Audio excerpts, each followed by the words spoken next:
Tell us who you are and a little bit about your experiment.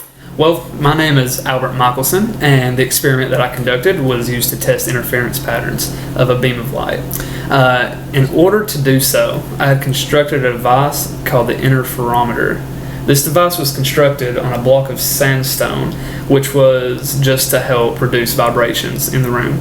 On top of that sandstone, we had a pool of mercury, which would help prevent friction when moving the apparatus in different directions.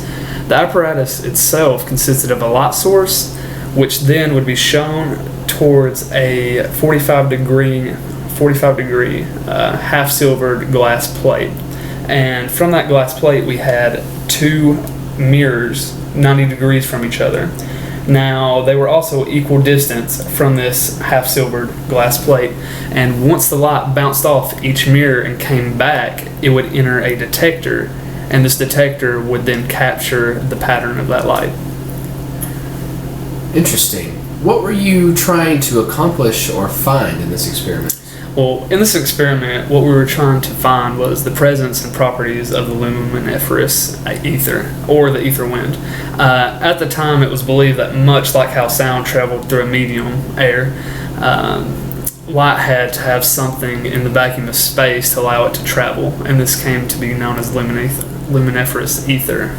So you told me a lot about your experiment, but where exactly did your experiment take place? We actually conducted this experiment in a basement of the Outerburg dormitory in Western Reserve University.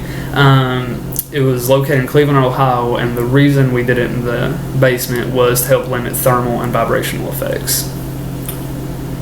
What other significant events were happening around the world during the time of your experiment? Well, one interesting event that was occurring during this time period was Heinrich Hertz actually discovered the photoelectric effect on the production and reception of electromagnetic waves in radio. Also, the first Groundhog Day was observed on February 2nd in Pennsylvania, so great times. So who else was involved in this experiment? Mainly just a colleague of mine who helped me through a good majority of it, Edward Morley. His name is tacked onto the experiment itself, the Michelson-Morley Experiment, so it was a great help. So what was your role in the experiment? Well, after my first attempt in 1881, where I originally made the interferometer, my role in this experiment was to measure the possible interference patterns with better equipment and greater accuracy, with the help of Morley, of course. So what impact did your experiment have on the physics community?